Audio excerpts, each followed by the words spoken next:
So what I want to talk about this afternoon is I just want to talk about, and I've talked about this a little bit before, but I kind of want to dive into a little bit more detail. Scanners are up and running because it's going to be a little bit more of me just talking, and I just want to talk about kind of the two different types of new traders there are. So you are going to probably say to yourself, "I'm this type of trader," or "I'm this type of trader," and I think it's very good to establish what type of trader you are currently at the moment, and if it's better to maybe try to become the other type of trader.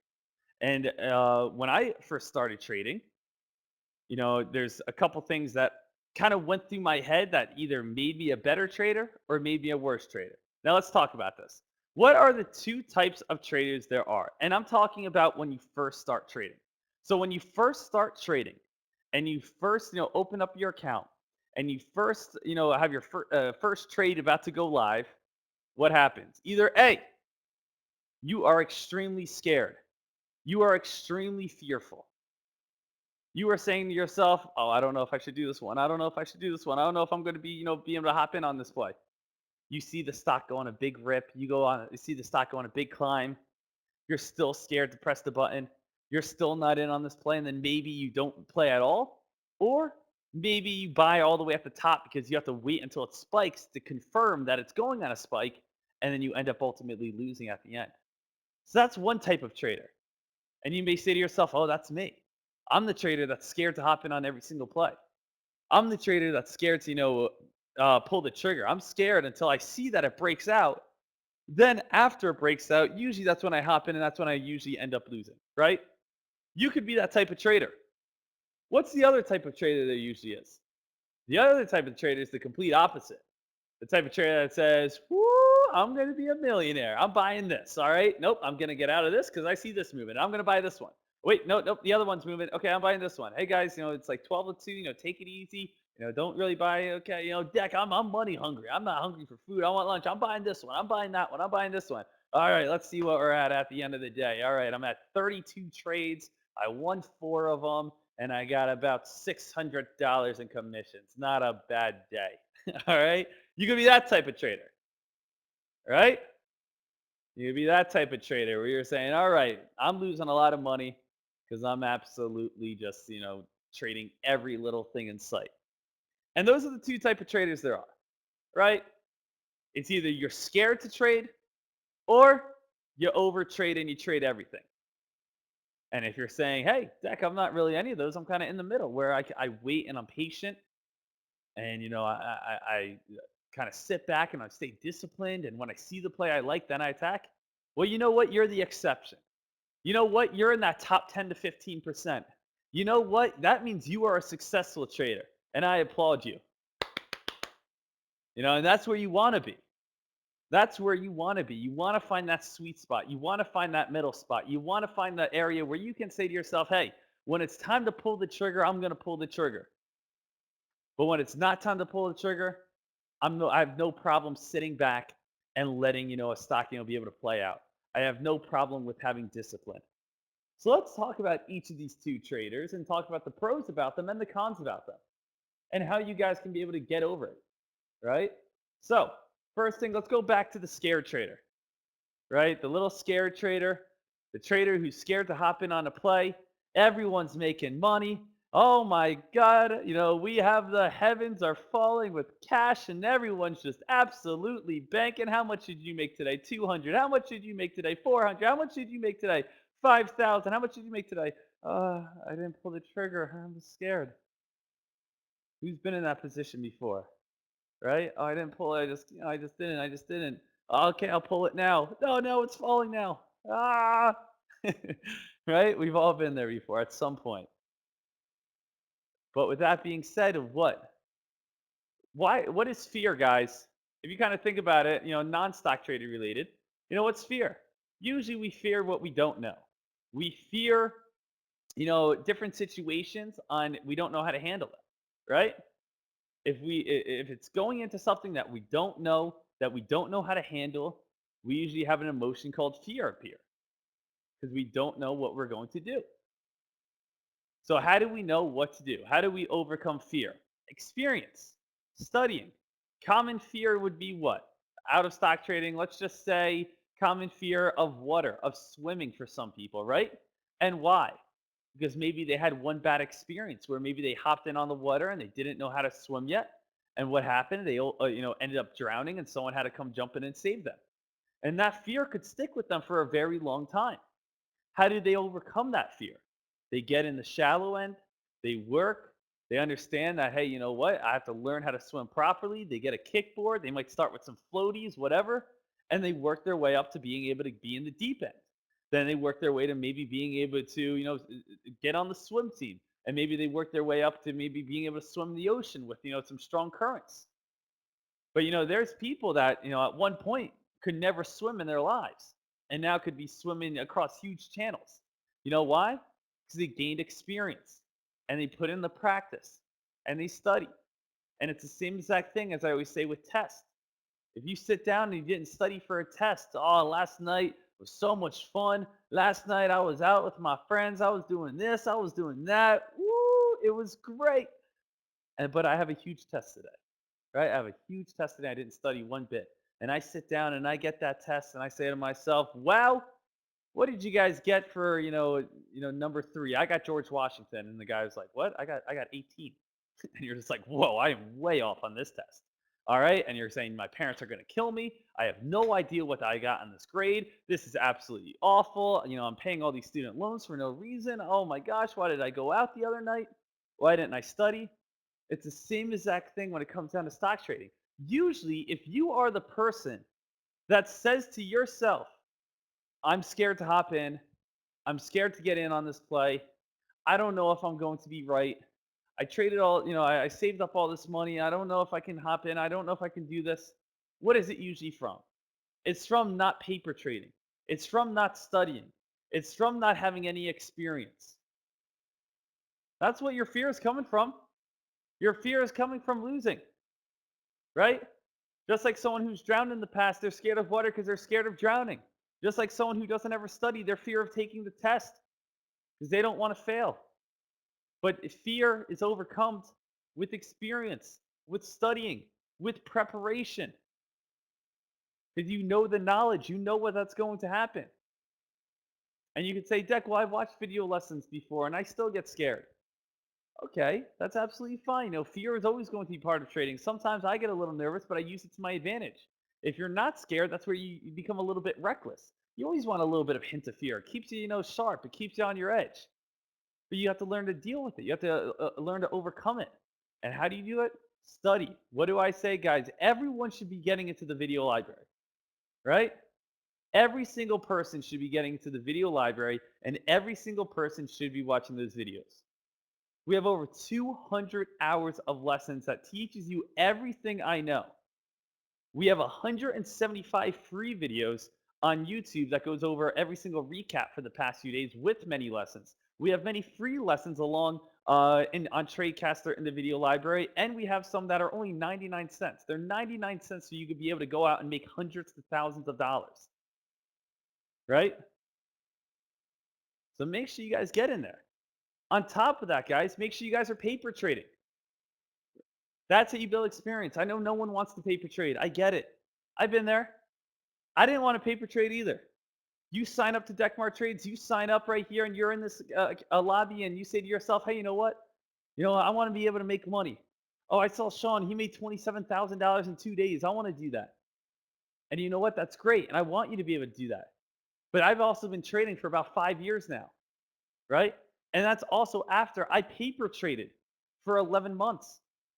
No one wants to, again, paper trade. Everyone wants to make money right away. I 100% understand that. But those are the steps you definitely want to take to be able to be successful, right? No one wants to put in work at the gym either, right? If we could all just be jacked and ripped, or if you're a girl, you want to have, I don't know, that big booty and the hourglass figure and all that. No one wants to squat all day and, just put themselves through pain. But that's what it takes, right? So you got to have that mindset of saying, if I want to overcome my fear, if I want to stop being scared, I need to put in the experience. I need to put in the necessary work to be successful at this. And that's how you are going to be able to gain a lot of success. And that's how you're going to be overcome that fear. So something you also need to understand as traders, no matter what type of trader you guys are, is what? What is our number one sense? We have 5 senses, correct? seeing, smelling, tasting, hearing, and I believe touch. Those are kind of our main senses as a human. What's the one we focus most on? Eyesight, what we see, right? Most people say, oh, I only believe what I see. So what if you have your eyes closed and someone tells you a stock is going up right now? Would you believe them? Oh, I don't know. I can't see it. We focus so much on sight. We focus so much on what our eyes tell us. That a lot of the times in stock trading, most people don't buy stocks until they already spike. But what do we know about a stock that has already spiked? What do we know about a stock that has already ran? What do we know about a stock that has already moved? It means it's too late. The stock has already climbed. The stock has already ripped. The stock has already made its move. So we say to ourselves, okay, no, seeing is believing. If I see a stock spike, that's where I know, I believe, I see it. The stock is spiking. That's awesome. But guess what? If you ain't first or last, baby. So if you see the spike, most of the time it means you're too late to the spike. Because that means for a spike to happen, people had to buy, and had to shoot all the way on up. So that's hundreds of thousands of people buying hundreds of thousands of shares. And that means, guess what? When you buy it now, that's probably them going to be selling it and it's going to dump on you. How do you figure out where the spike's going to be then if I can't see it? You have to study. Why do you think we go over these chart pattern setups? Why do you think we go over red to green moves and mid candles and U shapes and ascending and descending triangles and these hot press releases and all these different things? Because we study so that we can be able to tell, hey, a spike's going to come. Visually, the spike's not there yet, but I know the setup is going to lead towards a possible spike. Study, study, study. That's how you overcome if you are the number one trader. If you are that number one trader who's scared to trade, that's how you get over it. Lots of work. Number two, if you're the trader that says, I'm trading everything. Doesn't matter if it's hot, doesn't matter if there's nothing going on. I don't care if, a stock moves 2 cents. You know what? That's the next big breakout. Deck, I didn't come here to be poor. I'm here to trade. Let's do it. 35 trades a day. Woo! No. Right? That's not, what you want. I love the enthusiasm. I love the passion. That's not what you want. Just because you have overcome fear does not mean that you're going to be successful.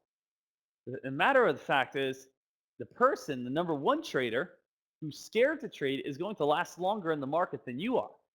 Because you're just going to blow all your money away very quickly, very fast, right? You're going to blow your money away, so fast because you are going to say to yourself, I'm trading this, that, this, that. And maybe if you get lucky in a hot market, you may hit some plays. And a lot of times that happens to some traders. They may win their first trade, they may win their first couple, and because it's a hot market when they start, and all of a sudden market conditions turn, and all of a sudden they're doing the same exact thing, and they end up losing. I see it all the time. Jack, I started with $5,000, I got it all the way up to 20,000, and now I'm all the way down to $500. I've lost my last 45 trades, and it's like how? You have to understand that the market changes. And as the market changes, we need to change. Survival of the fittest. We need to adapt to market conditions, guys. We need to adapt. Like right now, if I'm trading with 10,000 shares, right now, if I'm trading huge every single day, nonstop on every little thing that moves, guess what? I'm going to lose my account and I'm going to lose my money. And that means I'm going to be poor. And that means I'm going to be broke. And that means I don't have any money to pay my bills. All right. So that's not fun. And as you can see, if I kept getting more dark and, I could have just kept going until I'm out on the streets. Well, I obviously don't want to be out on the streets. You know why? Because I don't think anyone does. So, what we have to do with this, and we say to ourselves, how do we stop over trading? The best way to understand this is going to be a very hard, tough lesson. And where am I going with this, guys? Is usually the only way for a person who's overtrading, and overtrading, the only way they're going to learn their lesson is until they look at their P&L at the end of the day and realize they're down $1,500, $1,500. And on top of that, they have a couple $100 to pay for in just commission fees. So the majority of new traders are not going to win to start with. So the fact that you're over trading, so let's say you trade 20 times a day, you're going to be losing probably around 15 of those Then you're going to have to pay about $10 for every single trade you made. So again, that's already another $150 on top of 15 losing trades. And then probably the 5 you did win probably are very small because you just wanted to lock in your profits when you had them, right? Because you just lost, your last 7, 6 trades in a row. So you're definitely finishing red. And now you're saying to yourself, wow, what just happened? I will tell you some of my biggest lessons. My biggest lessons, guys, come from what? Some of my lowest points. That's not only in stock trading. I give the example, hey, your dad could be saying or your mom could be saying, hey, don't speed. Don't speed. You're going to get a ticket. Don't speed. It's reckless. Don't speed. You're going to get into a car accident. Don't text and drive. You're like, yeah, yeah, I got it. I know. Don't text and drive. Don't text and drive. Don't speed. Got it. Next thing you know, what happens? You get pulled over. You get a big ticket. Unfortunately, some people get into accidents, flip their car, could get seriously injured, right? And it doesn't click with you until you get that big ticket, until you crash your car for some people. And some people don't have that lesson set in until that happens, until they're down 500 bucks, until they need a brand new car, until they end up getting into some sort of accident. Again, I don't want anyone to do that. This is just an example. And that they say to themselves, wow, I shouldn't speed. Wow, I shouldn't text and drive. Wow, I shouldn't trade 20, 30 times a day because I'm just losing all my money. So how did I overcome fear? How did I overcome being that number one type of trader? I studied a lot. How did I become not the number two trader? I ended up taking big losses. And then you just figure out where's that middle ground. Where's the middle ground where I'm able to be, the best of the number one and the best of number two? I'm willing to be disciplined. I'm willing to be patient. But when the time comes, I'm willing to attack and I'm willing to go after it. And I'm willing to go be able to, play these stocks. That's just going to come through practice. It's going to come through experience. But figure out what type of trader you are right now. Are you the scared type or are you I'm trading everything type? Paper trade. Go back to using small shares. Work your way up, right? Work your way up from 50 shares. It may not make any sort of profit, but you're using real money. And the emotions are going to be there and you can learn to cope and deal with them. If you're the trader that trades everything, what are you doing? You're the trader who trades everything. You have to say to yourself, hey, maybe I don't have that big loss yet, but guess what? Deck's probably right. It's coming if I keep this up. I've seen it, definitely could happen to me. Or you say to yourself, wow, I'm looking at my broker statement right now. All right, yeah, he's right. I am going to lose my whole entire account if I don't make a change right now. You need to work on discipline. Because usually the trader, who is usually the one that's trading nonstop, is also one of the kind of, let's say, a more impatient type of person. Like right now, again, right now it's slower. I understand that. Right now it's a little slower in the market. Sit back, relax, throw in some Jimmy Buffett, drink a pina colada. I don't care. Just keep your mouse, keep your finger off the mouse, right? Because there's no point at this time. There's no point right now at this moment. But guess what? Things are going to heat up. Things are going to heat up, and when they do, we're going to attack. And when they do, we're going to make money. And when they do, we're going to go after it. You just have to be ready for it. That's the most important thing, guys. Stay disciplined, stay patient, and when those moments come, be ready and be confident enough to pull the trigger right away. And awesome job. Just want to make sure you guys understand these two different types of traders, figure out which one you are, and of course, overcome your fears, overcome again your problems, and become a successful trader that's basically just getting the sweet spot between both of them.